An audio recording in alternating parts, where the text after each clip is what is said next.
Basi tupigie Mungu makofi mazuri. Asante sana. Tunakupenda sana. Sasa wewe ni mama yetu wote, sababu umetuzalia mtu wa maana. Na tumemtoa Nyeri, sasa amefika wapi? Nairobi. Tupigie mama Murage makofi mazuri. Asante. Asante.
na kai mtu na mwe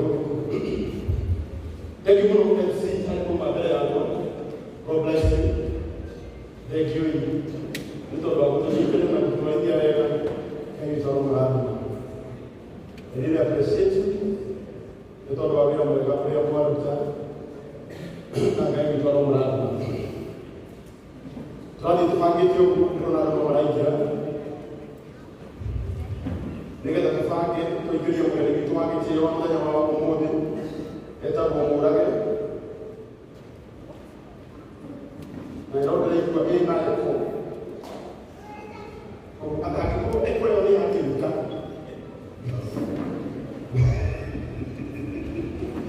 Ndio kuna wakati tunafika tunasikia hiyo wewe utafanya nini? Haiwezi isha.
Thank you.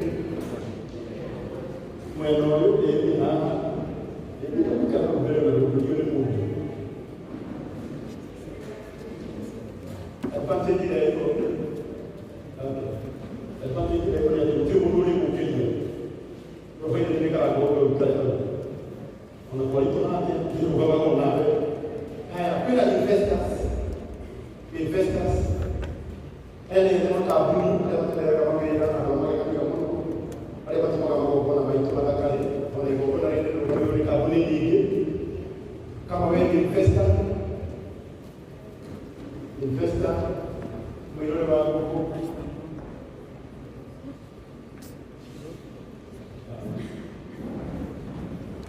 haya sasa, kama wewe ni investor, nifungie mkono hivi. Asante sana Kamunge from Comfort Homes, tumpigie makofi mazuri. Kuna mwingine? Asante. Kuna wale wanasema hawaelewi kikweli. Ni kweli hawaelewi, sio? Sasa nitawasaidia. Simnajua mimi napenda kuongea Kiswahili. Lazima tuongee Kiswahili kidogo ndio hata wao wasikie wako nyumbani. So kwa hao wote ambao wasikii Kikuyu tuwapigie makofi mazuri. Asante. No. Ndio kitu kile mwenye mitoa kiteo. Leta Gibson Murage wake toka. Na mutumio na watu sikale ile Murage ego. Mutumio na watu sikale ile awatansa.